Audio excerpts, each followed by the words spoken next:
The greatest trick the devil ever pulled was convincing the world he didn't exist.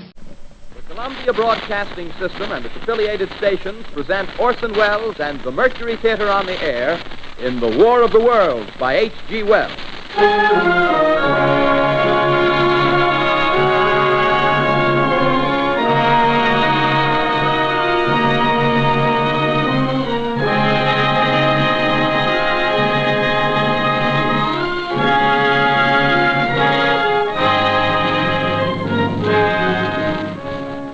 Ladies and gentlemen, the director of the Mercury Theater and star of these broadcasts, Orson Welles.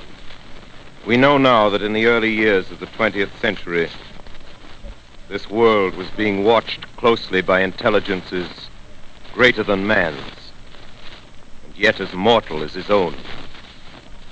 We know now that as human beings busied themselves about their various concerns, they were scrutinized and studied, perhaps almost as narrowly as a man with a microscope might scrutinize the transient creatures that swarm and multiply in a drop of water. With infinite complacence, people went to and fro over the earth about their little affairs, serene in the assurance of their dominion over this small, spinning fragment of solar driftwood, which by chance or design, man has inherited out of the dark mystery of time and space. Yet across an immense ethereal gulf, minds that are to our minds as ours are to the beasts in the jungle, intellects, vast, cool, and unsympathetic, regarded this earth with envious eyes and slowly and surely drew their plans against us. In the 39th year of the 20th century came the Great Disillusionment. Near the end of October, business was better. The war scare was over. More men were back at work. Sales were picking up. On this particular evening, October 30th, the Crosley service estimated that 32 million people were listening in on radios. Next 24 hours, not much change in temperature.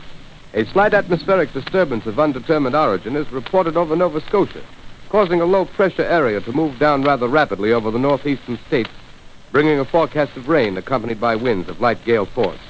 Maximum temperature 66, minimum 48. This weather report comes to you from the Government Weather Bureau. We take you now to the Meridian Room in the Hotel Park Plaza in downtown New York, where you will be entertained by the music of Raymond Raquello and his orchestra.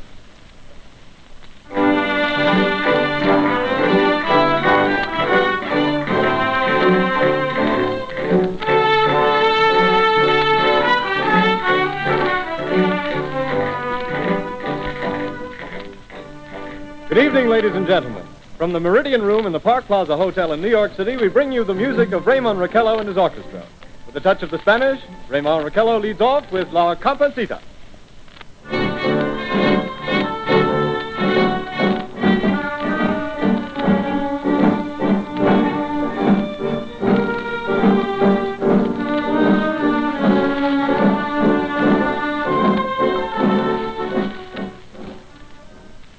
Ladies and gentlemen, we interrupt our program of dance music to bring you a special bulletin from the Intercontinental Radio News.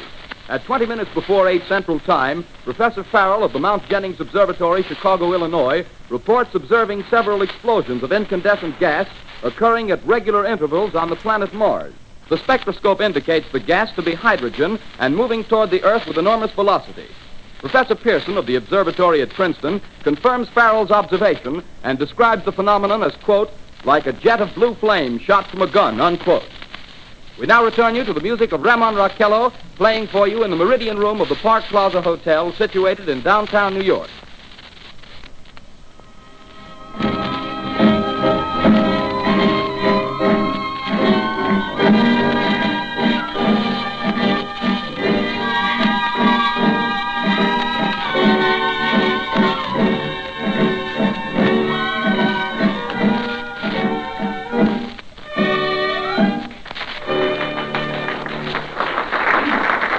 And now a tune that never loses favor, the ever-popular Stardust, Raymond Raquello and his orchestra.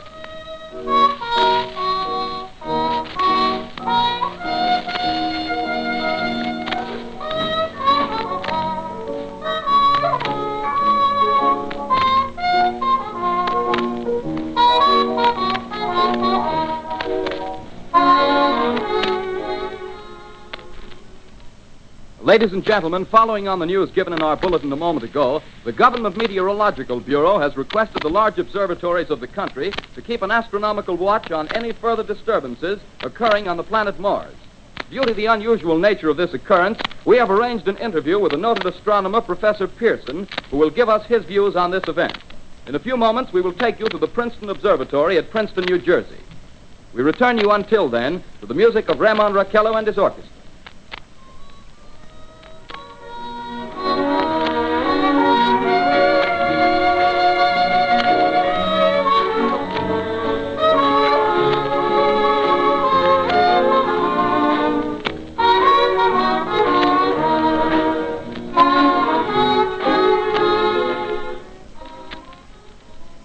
We are ready now to take you to the Princeton Observatory at Princeton, where Carl Phillips, our commentator, will interview Professor Richard Pearson, famous astronomer. We take you now to Princeton, New Jersey. Good evening, ladies and gentlemen. This is Carl Phillips speaking to you from the observatory at Princeton. I'm standing in a large semicircular room, pitch black except for an oblong split in the ceiling. Through this opening, I can see a sprinkling of stars that cast a kind of frosty glow over the intricate mechanism of the huge telescope. The ticking sound you hear is the vibration of the clockwork. Professor Pearson stands directly above me on a small platform, peering through the giant lens.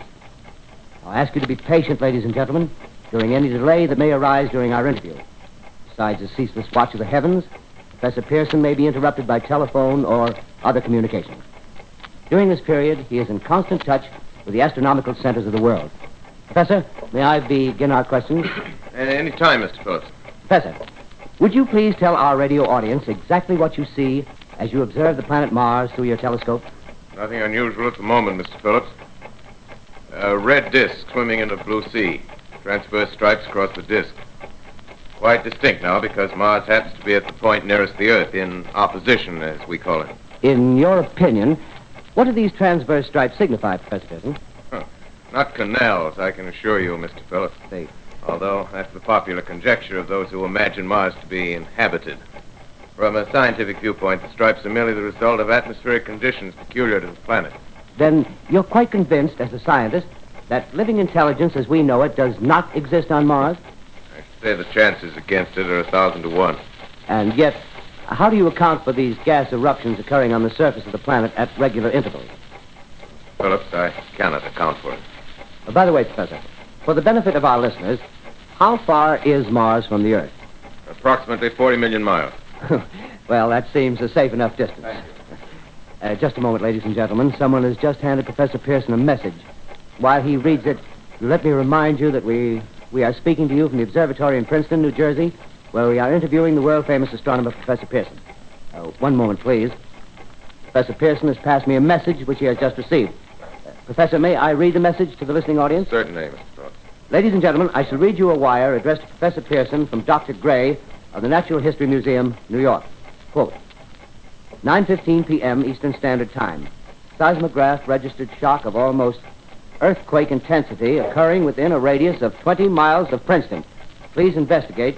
Signed, Lloyd Gray, Chief of Astronomical Division. Unquote. Professor Pearson, could this occurrence possibly have something to do with the disturbances observed on the planet Mars? Hardly, Mr. Phillips. This is probably a meteorite of unusual size, and its arrival at this particular time is merely a coincidence. However, we shall conduct a search as soon as daylight permits. Thank you, Professor. Ladies and gentlemen, for the past 10 minutes, we've been speaking to you from the observatory at Princeton, bringing you a special interview with Professor Pearson, noted astronomer. This is Carl Phillips speaking. We are returning you now to our New York studio.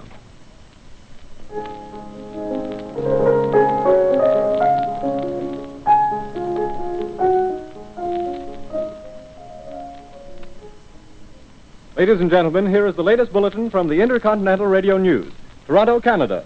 Professor Morse of Macmillan University reports observing a total of 3 explosions on the planet Mars between the hours of 7:45 p.m. and 9:20 p.m.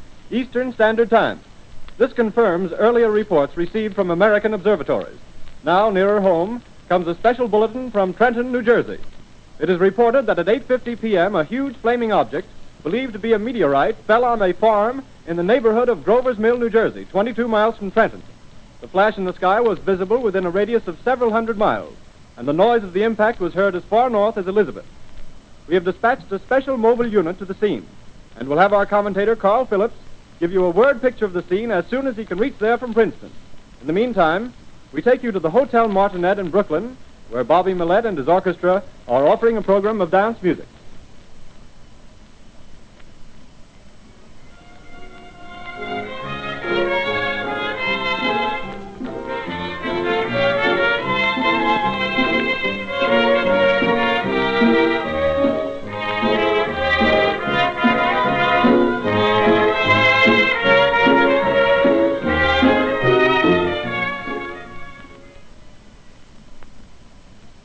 We take you now to Grover's Mill, New Jersey.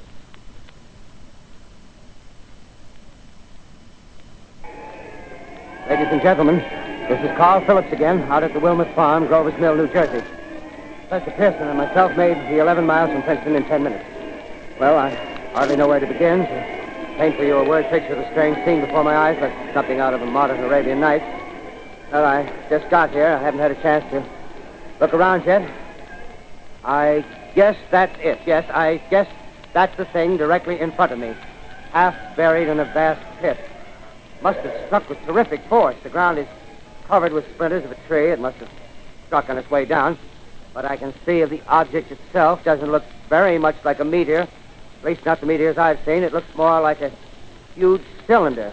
Has a diameter of, what would you say, Professor Pearson? What's that?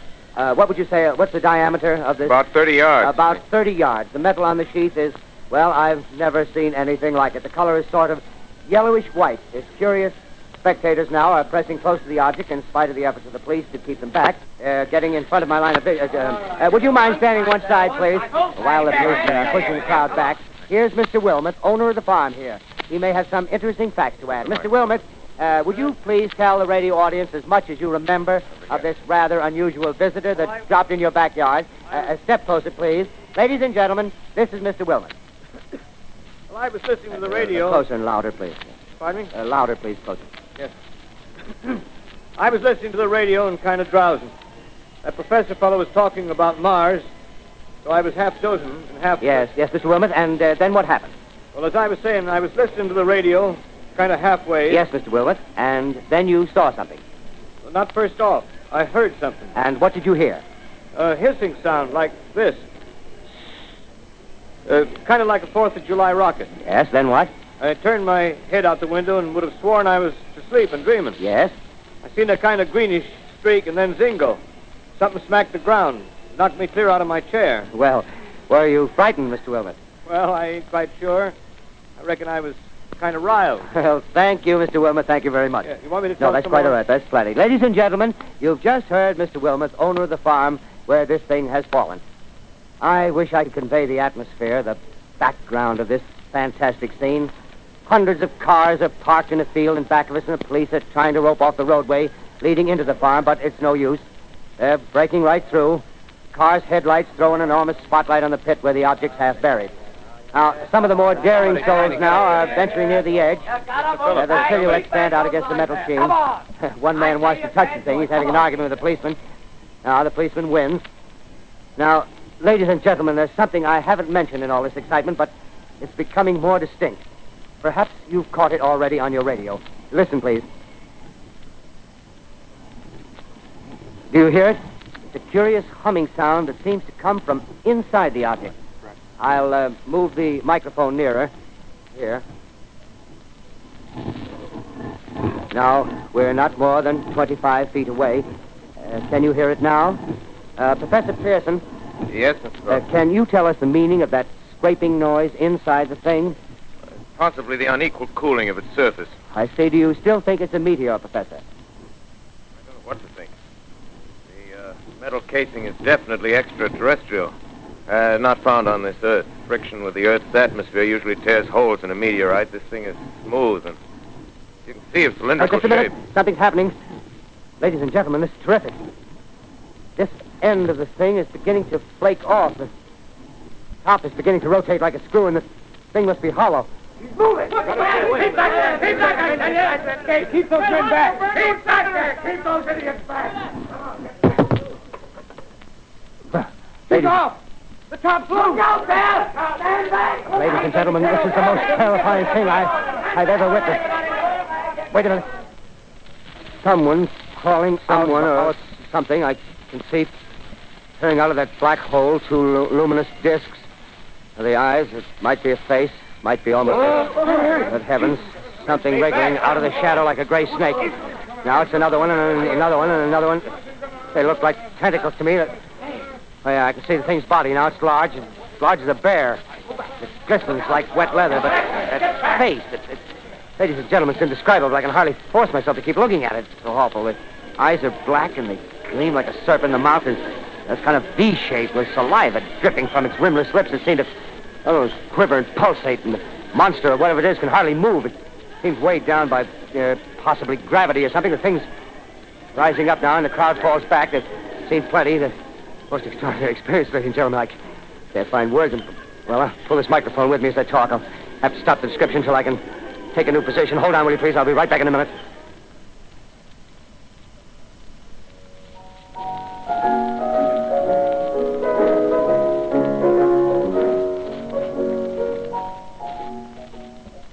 We are bringing you an eyewitness account of what's happening on the Wilmuth Farm, Grover's Mill, New Jersey.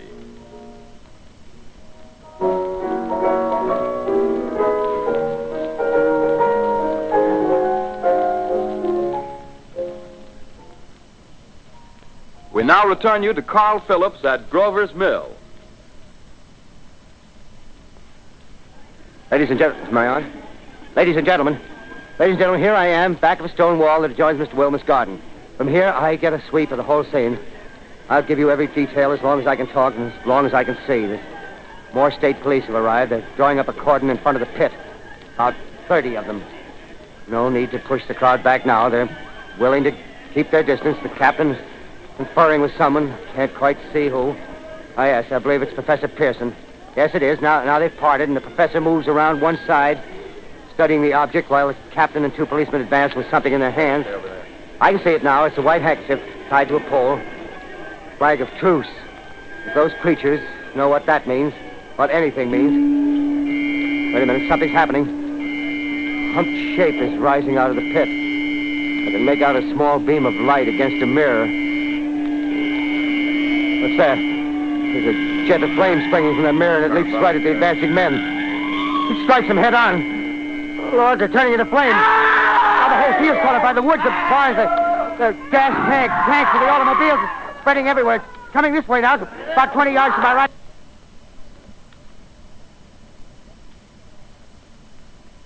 Ladies and gentlemen, due to circumstances beyond our control, we are unable to continue the broadcast from Grover's Mill. Evidently, there's some difficulty with our field transmission. However, we will return to that point at the earliest opportunity.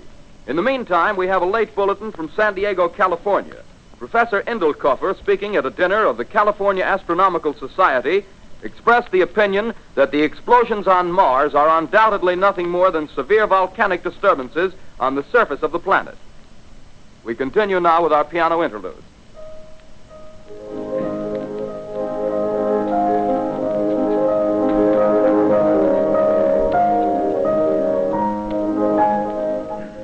Ladies and gentlemen, I've just been handed a message that came in from Grover's Mill by telephone. Just one moment, please. At least 40 people, including 6 state troopers, lie dead in a field east of the village of Grover's Mill. Their bodies burned and distorted beyond all possible recognition. The next voice you hear will be that of Brigadier General Montgomery Smith, commander of the state militia at Trenton, New Jersey. I have been requested by the governor of New Jersey to place the counties of Mercer and Middlesex as far west as Princeton and east to Jamesburg under martial law. No one will be permitted to enter this area except by special pass issued by state or military authorities. 4 companies of state militia are proceeding from Trenton to Grover's Mill and will aid in the evacuation of homes within the range of military operations. Thank you. You have just been listening to General Montgomery Smith, commanding the state militia at Trenton. In the meantime, further details of the catastrophe at Grover's Mill are coming in. The strange creatures, after unleashing their deadly assault, crawled back in their pit and made no attempt to prevent the efforts of the firemen to recover the bodies and extinguish the fire. The combined fire departments of Mercer County are fighting the flames which menace the entire countryside. We have been unable to establish any contact with our mobile unit at Grover's Mill, but we hope to be able to return you there at the earliest possible moment. In the meantime, we take you to... Just one moment, please. Ladies and gentlemen, I have just been informed that we have finally established communication with an eyewitness of the tragedy. Professor Pearson has been located at a farmhouse near Grover's Mill, where he has established an emergency observation post. As a scientist, he will give you his explanation of the calamity. The next voice you hear will be that of Professor Pearson, brought to you by direct wire. Professor Pearson. Of the creatures in the rocket cylinder at Grover's Mill, I can give you no authoritative information, either as to their nature, their origin, or their purposes here on Earth. Of their destructive instrument, I might venture some conjectural explanation. For want of a better term, I shall refer to the mysterious weapon as a heat ray. It's all too evident that these creatures have scientific knowledge far in advance of our own. It's my guess that in some way they are able to generate an intense heat in a chamber of practically absolute non-conductivity. This intense heat they project in a parallel beam against any object they choose by means of a polished parabolic mirror of unknown composition, much as the mirror of a lighthouse projects a beam of light. That is my conjecture of the origin of the heat ray. Thank you, Professor Pearson. Ladies and gentlemen, here is a bulletin from Trenton. It is a brief statement informing us that the charred body of Carl Phillips has been identified in a Trenton hospital. Now, here's another bulletin from Washington, D.C. The Office of the Director of the National Red Cross reports 10 units of Red Cross emergency workers have been assigned to the headquarters of the state militia, stationed outside of Grover's Mill, New Jersey. Here's a bulletin from State Police, Princeton Junction. The fires at Grover's Mill and vicinity are now under control. Scouts report all quiet in the pit, and there is no sign of life appearing from the mouth of the cylinder. Now, ladies and gentlemen, we have a special statement from Mr. Harry McDonald, Vice President in charge of operations. We have received a request from the state militia of Trenton to place at their disposal our entire broadcasting facilities. In view of the gravity of the situation, and believing that radio has a responsibility to serve in the public interest at all times, we are turning over our facilities to the state militia at Trenton. We take you now to the field headquarters of the state militia near Grover's Mill, New Jersey. This is Captain Lansing of the Signal Corps, attached to the state militia, now engaged in military operations in the vicinity of Grover's Mill. Situation arising from the reported presence of certain individuals of unidentified nature is now under complete control. The cylindrical object, which lies in a pit directly below our position, surrounded on all sides by 8 battalions of infantry, without heavy field pieces, but adequately armed with rifles and machine guns. All cause for alarm, if such cause ever existed, is now entirely unjustified. Things, whatever they are, do not even venture to poke their heads above the pit. I can see their hiding place plainly in the glare of the searchlights here. With all their reported resources, these creatures can scarcely stand up against heavy machine gun fire. Anyway, it's an interesting outing for the troops. I can make out their khaki uniforms crossing back and forth in front of the lights. Looks almost like a real war. There appears to be some slight smoke in the woods bordering the Millstone River, probably fire started by campers. Well, we ought to see some action soon. One of the companies is deploying on the left flank. A quick thrust and it'll all be over. Now, wait a minute. I see something on top of the cylinder. No, it's nothing but a shadow. Now the troops are on the edge of the Wilmot Farm. 7,000 armed men closing in on an old metal tube. A tub, rather. Well, wait, that wasn't a shadow. It's something moving. Solid metal, kind of a shield-like affair rising up out of the cylinder. It's going higher and higher. What? It's standing on legs, actually rearing up on a sort of metal framework. Now it's reaching above the trees and the searchlights are on it. Hold on.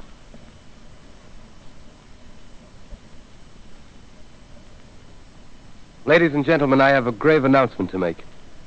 Incredible as it may seem, both the observations of science and the evidence of our eyes lead to the inescapable assumption that those strange beings who landed in the Jersey farmlands tonight are the vanguard of an invading army from the planet Mars.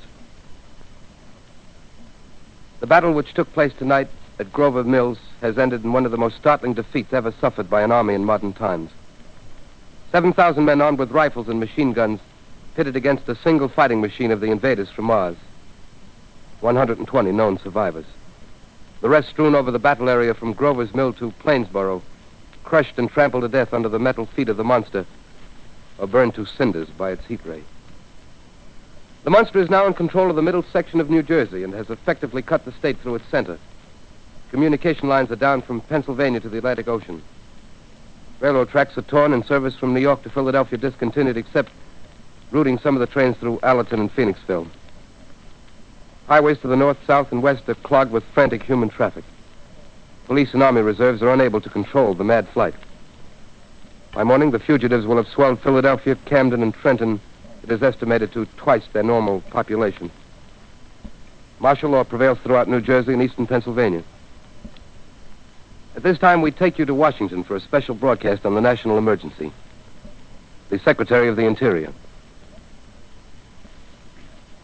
Citizens of the nation, I shall not try to conceal the gravity of the situation that confronts the country, nor the concern of your government in protecting the lives and property of its people.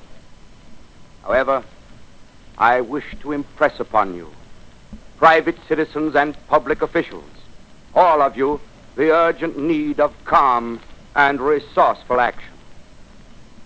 Fortunately, this formidable enemy is still confined to a comparatively small area, and we may place our faith in the military forces to keep them there.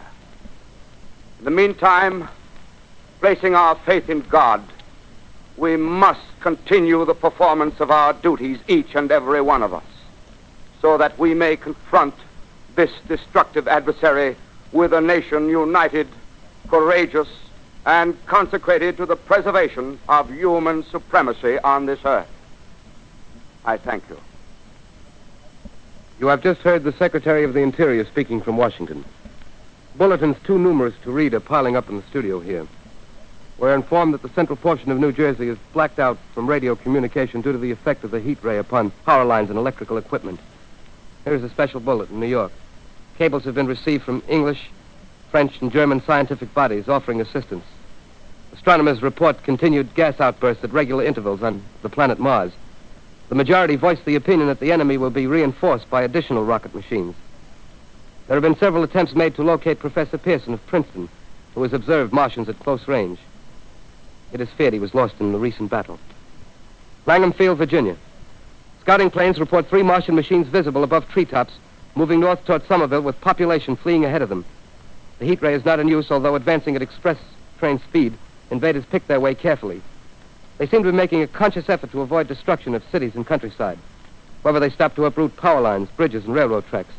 Their apparent objective is to crush resistance, paralyze communication, and disorganize human society. Here is a bulletin from Basking Ridge, New Jersey. Coon hunters have stumbled on a second cylinder similar to the first, embedded in the great swamp 20 miles south of Morristown. Army field pieces are proceeding from Newark to blow up the second invading unit before the cylinder can be opened and the fighting machine rigged. They are taking up a position in the foothills of Watchung Mountains. Another bulletin from Langham Field, Virginia. Scouting planes report enemy machines, now 3 in number, increasing speed northward, kicking over houses and trees in their evident haste to form a conjunction with their allies south of Morristown. Machines also sighted by telephone operator east of Middlesex within 10 miles of Plainfield. Here's a bulletin from Winston Field, Long Island. A fleet of Army bombers carrying heavy explosive flying north in pursuit of enemy. Scouting planes act as guides. They keep the speeding enemy in sight. Just a moment, please, ladies and gentlemen. We've run special wires to the artillery line in adjacent villages to give you direct reports in the zone of the advancing enemy. First, we take you to the battery of the 22nd Field Artillery, located in the Watchung Mountains. Range 32 meters. 32 meters. Projection 39 degrees. 39 degrees. Fire! 140 yards to the right, sir. Shift range 31 meters. 31 meters. Projection 37 degrees. 37 degrees. Fire!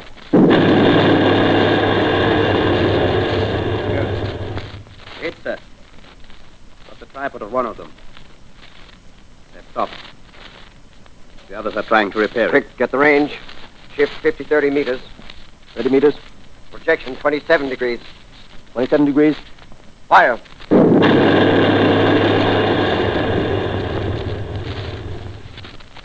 Can't see the shell land, sir. Letting off a smoke. What is it? Black smoke, sir. Moving this way. Lying close to the ground. Moving fast. Put on gas masks. Get ready to fire. Shift to 24 meters. 24 meters. Projection 24 degrees. 24 degrees. Fire.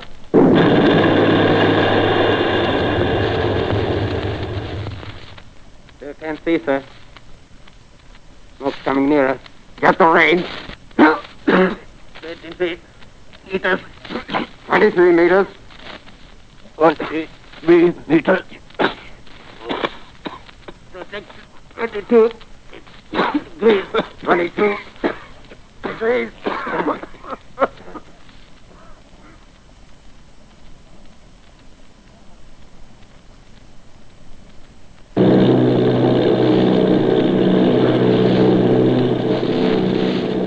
Army bombing plane V-843 off Bayonne, New Jersey. Lieutenant Vogt, commanding 8 bombers, reporting to Commander Fairfax, Langham Field. This is Vogt reporting to Commander Fairfax, Langham Field. Enemy tripod machines now in sight.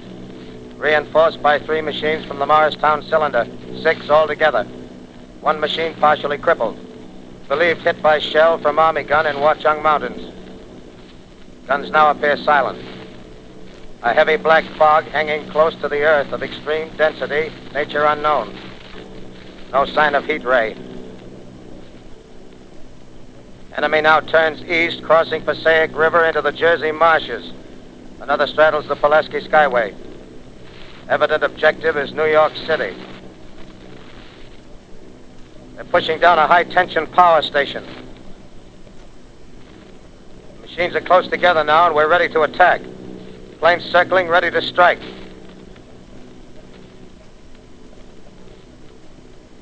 1,000 yards, and we'll be over the first.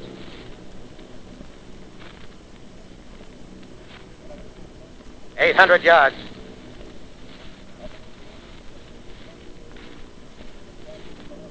$600.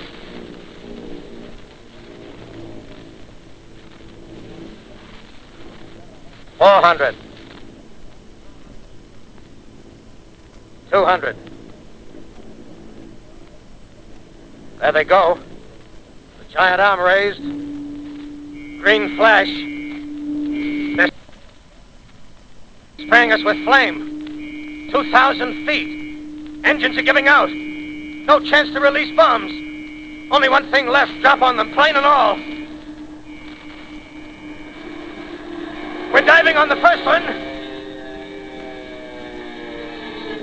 Now the engine's gone. 8.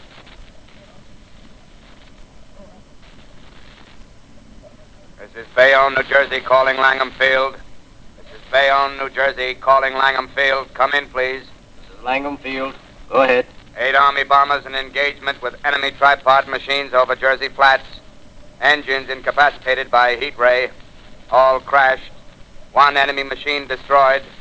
Enemy now discharging heavy black smoke in direction of...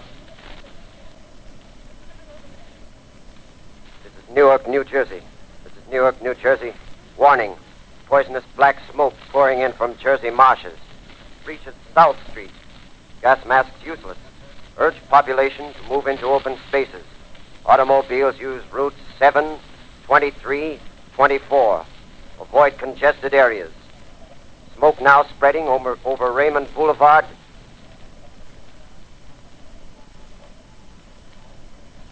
"2X2L calling CQ, 2X2L calling CQ, 2X2L calling 8X3R. Come in, please. This is 8X3R coming back at 2X2L. How's reception? How's reception? K, please. Where are you, 8X3R? What's the matter? Where are you?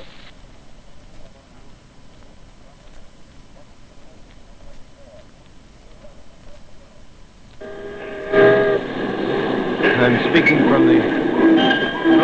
Broadcasting Building. I'm speaking from the roof of Broadcasting Building, New York City. The bells you hear are ringing to warn the people to evacuate the city as Martians approach. Estimated in the last 2 hours, 3 million people have moved out along the roads to the north. Hutchison River Parkway is still kept open for motor traffic. Avoid bridges to Long Island, hopelessly jammed. All communication with Jersey Shore closed 10 minutes ago. No more defenses. Our army is wiped out. Artillery, Air Force, everything wiped out.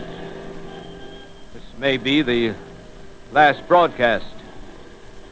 We'll stay here to the end. People are holding service here below us in the cathedral. Now I look down the harbor, all manner of boats, overloaded with fleeing population pulling out from docks. Streets are all jammed. Noise in crowds like New Year's Eve in city.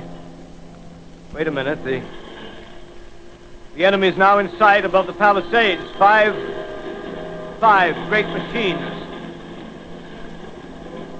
First one is crossing the river. I can see it from here, wading the Hudson like a man wading through a brook.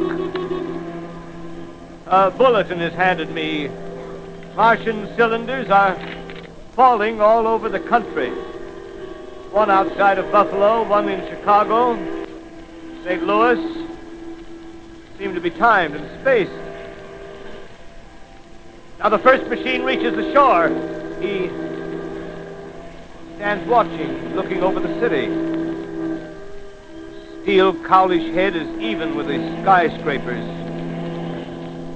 He waits for the others.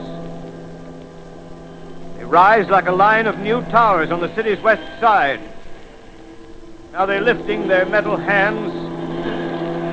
This is the end now. Smoke comes out, black smoke drifting over the city. People in the streets see it now.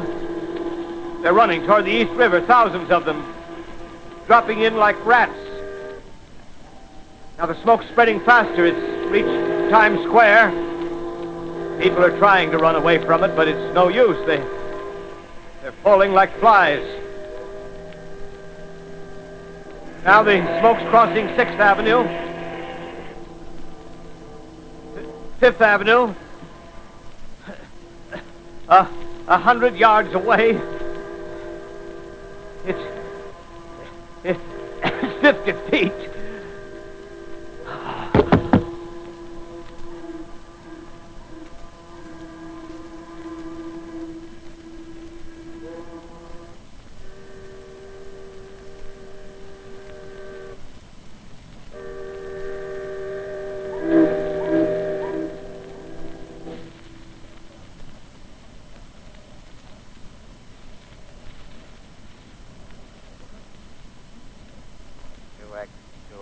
Calling CQ.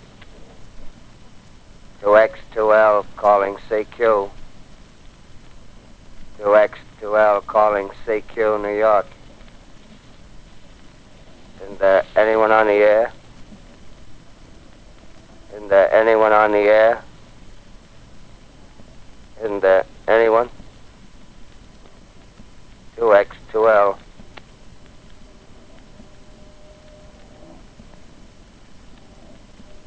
You are listening to a CBS presentation of Orson Welles and the Mercury Theater on the Air in an original dramatization of The War of the Worlds by H.G. Wells. The performance will continue after a brief intermission. This is the Columbia Broadcasting System. The War of the Worlds by H.G. Wells, starring Orson Welles and the Mercury Theater on the Air.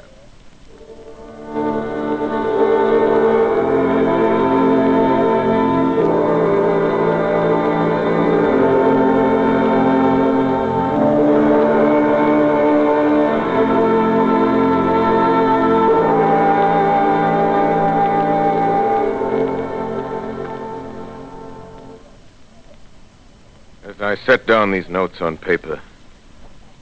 I'm obsessed by the thought that I may be the last living man on Earth.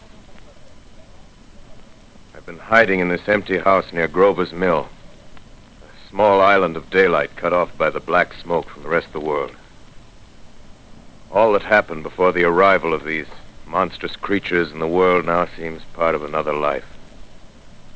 A life that has no continuity with the present. Furtive existence of the lonely derelict who pencils these words on the back of some astronomical notes bearing the signature of Richard Pearson. I look down at my blackened hand and I try to connect them with a professor who lives at Princeton and who on the night of October 20th glimpsed through his telescope an orange splash of light on a distant planet. My wife, my colleagues, my students, my books, my observatory, my world. Where are they? Did they ever exist? Am I Richard Pearson? What day is it? Do days exist without calendars? Does time pass when there are no human hands left to wind the clocks? Writing down my daily life, I tell myself I shall preserve human history between the dark covers of this little book that was meant to record the movements of the stars. But to write, I must live, and to live, I must eat. Find moldy bread in the kitchen and an orange not too spoiled to swallow. Keep watch at the window.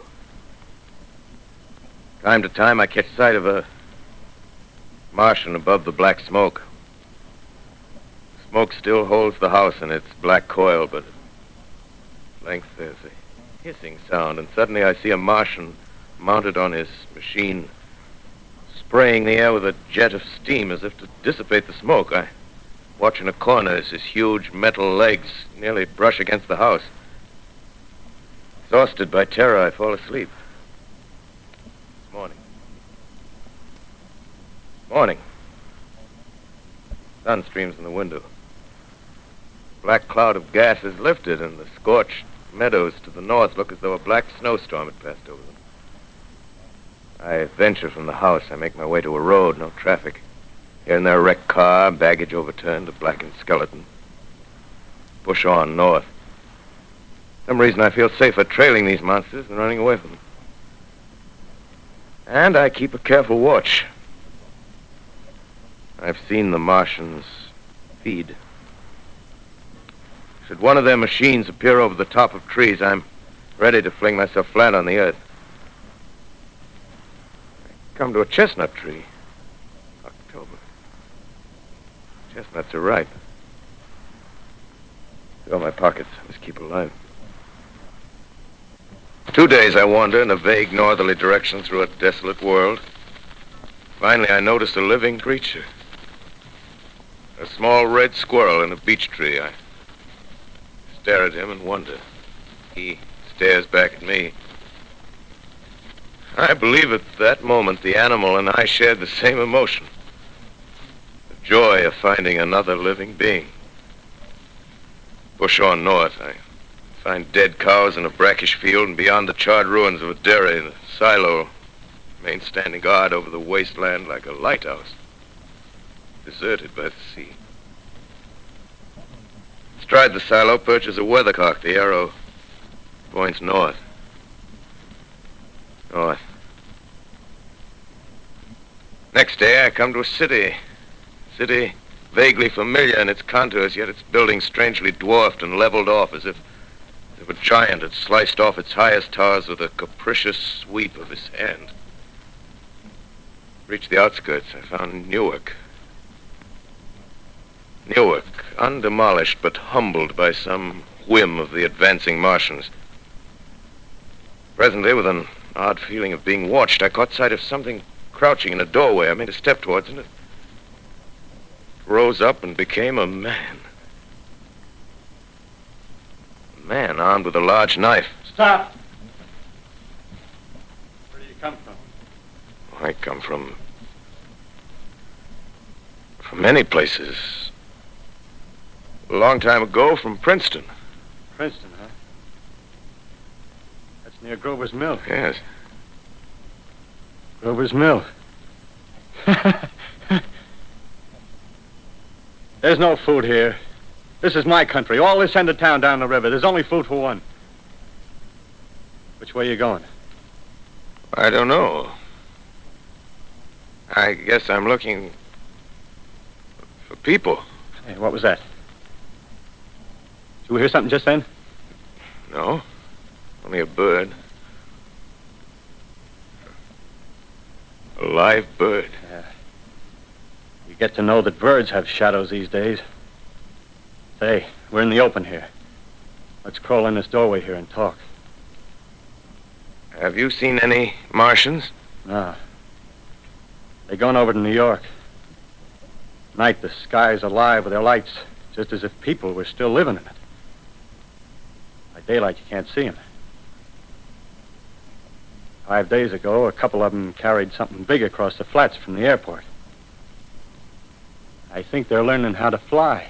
Fly? Yeah, fly. Well, it's all over with humanity. Stranger, there's still you and I. 2 of us left. Yeah. They got themselves in solid. They wrecked the greatest country in the world. Those green stars, they're probably falling somewhere every night. They've only lost one machine. There isn't anything to do. We're done. We're licked.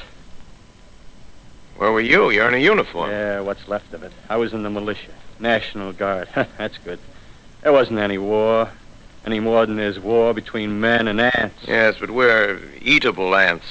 I found that out. What'll they do to us? I thought it all out. Right now, we're caught as we're wanted. The Martian only has to go a few miles to get a crowd on the run. But they won't keep on doing that. They'll begin catching us systematic, like keeping the best and storing us in cages and things. They haven't begun on us yet. Not begun? Not begun. All that's happened so far is because we don't have sense enough to keep quiet. Bothering them with guns and such stuff and losing our heads and rushing off in crowds. Now, instead of our rushing around blind, we gotta fix ourselves up according to the way things are now. Cities, nations, civilization, progress. Yes, but if that's so, what is there to live for? Well, there won't be any more concerts for 1,000,000 years or so, and no nice little dinners at restaurants. If it's amusement you're after, I guess the game's up. What is there left? Life, that's what. I want to live. Yeah, and so do you. We're not going to be exterminated. And I don't mean to be caught either. Tamed and fattened and bred like an ox. What are you going to do? I'm going on. Right under their feet. I got a plan. We men as men, we're finished. We don't know enough. We got to learn plenty before we got a chance.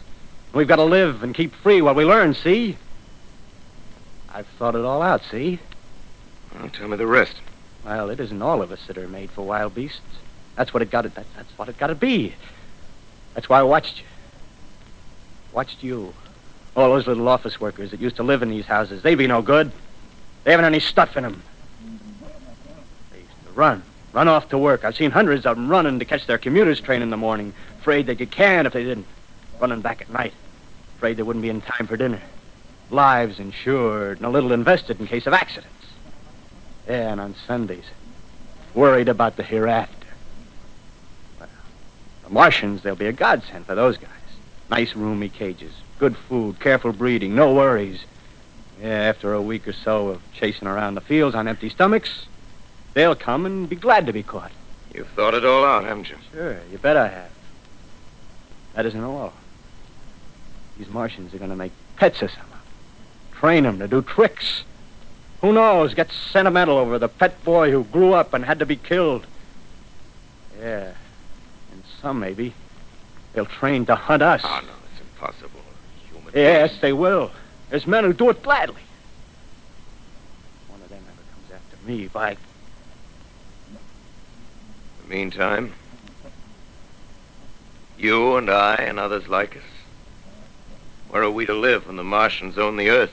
I got it all figured out. We'll live underground. I've been thinking about the sewers. Under New York, there are miles and miles of them. The main ones, they're big enough for anybody. Then there's cellars, vaults, underground storerooms, railway tunnels, subways. You begin to see, huh? We'll get a bunch of strong men together. No weaklings. That rubbish, out. As you meant me to go. All right.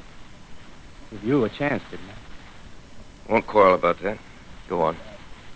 Well, we got to make safe places for us to stay in, see? Get all the books we can. Science books. That's where men like you come in, see? We raid the museums. We'll even spy on the Martians. May not be so much we have to learn before... Listen. Just imagine this. 4 or 5 of their own fighting machines suddenly start off. Heat rays right and left. Not a Martian in them. Not a Martian in them, see? But men. Men who've learned the way how. May even be in our time. Gee. Imagine having one of them lovely things with its heat ray wide and free. We'd turn it on Martians. We'd turn it on men. We'd bring everybody down on their knees. That's your plan. Yeah. You, me, few more of us. We'd own the world. I see. Hey. Hey, what's the matter? Where are you going? Not to your world. Bye, stranger. Well, after parting with the artilleryman, I came at last to the Holland Tunnel, entered that silent tube, anxious to know the fate of the great city on the other side of the Hudson. Cautiously, I came out of the tunnel and made my way up Canal Street. Reached 14th Street, and there again were black powder and several bodies and an evil, ominous smell from the gratings of the cellars of some of the houses. I wandered up through the 30s and 40s, stood alone on Times Square, caught sight of a lean dog running down 7th Avenue with a piece of dark brown meat in his jaws and a pack of starving mongrels at his heels. Made a wide circle around me as though he feared I might prove a fresh competitor. Walked up Broadway in the direction of that strange powder, past silent shop windows, displaying their mute wares to empty sidewalks. Past the Capitol Theater, silent, dark. Past a shooting gallery where a row of empty guns faced an arrested line of wooden ducks. Near Columbus Circle, I noticed models of 1939 motor cars in the showrooms facing empty streets. Over the top of the General Motors building, I watched a flock of black birds circling in the sky. Hurried on. Suddenly, I caught sight of the hood of a Martian machine, standing somewhere in Central Park, gleaming in the late afternoon sun. An insane idea. I rushed recklessly across Columbus Circle and into the park. I climbed a small hill above the pond at 60th Street, and from there I could see, standing in a silent row along the mall, 19 of those great metal titans, their cowls empty, their steel arms hanging listlessly by their sides. I looked in vain for the monsters that inhabit those machines. Suddenly, my eyes were attracted to the immense flock of black birds that hovered directly below me. They circled to the ground. And there before my eyes, stark and silent, lay the Martians with the hungry birds pecking and tearing brown shreds of flesh from their dead bodies.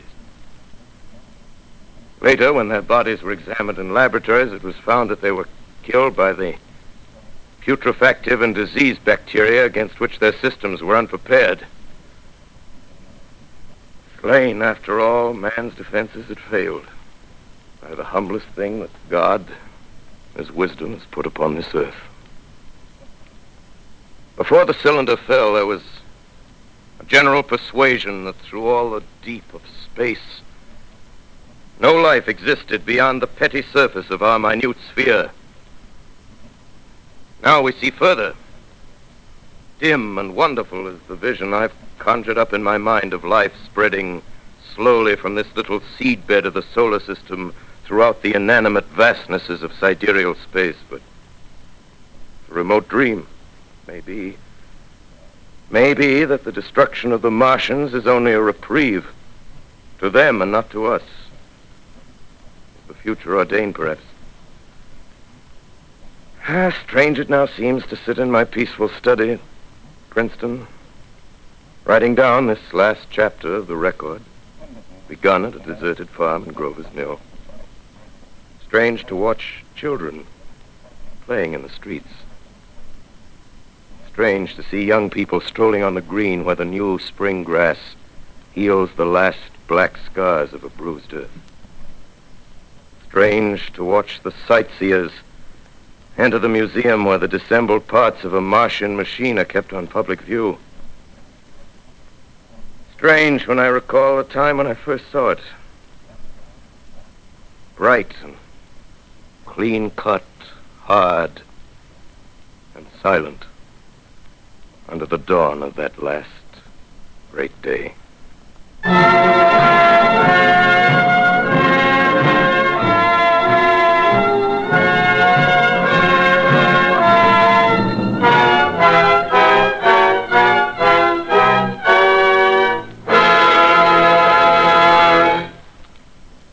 This is Orson Welles, ladies and gentlemen.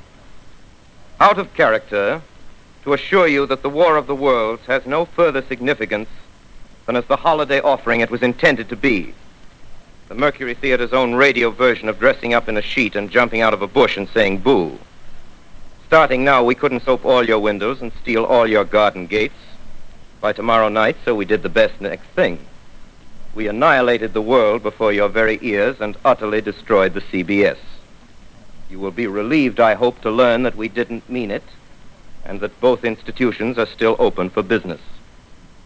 So goodbye, everybody, and remember, please, for the next day or so, the terrible lesson you learned tonight. That grinning, glowing, globular invader of your living room is an inhabitant of the pumpkin patch, and if your doorbell rings and nobody's there, that was no Martian, it's Halloween.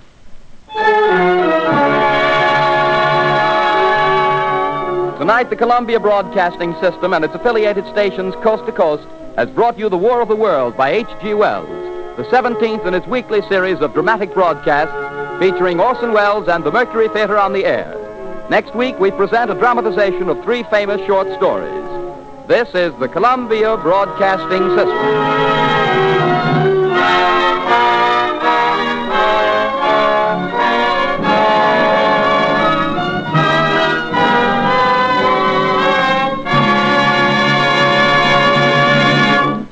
I'd say that was a pretty successful broadcast.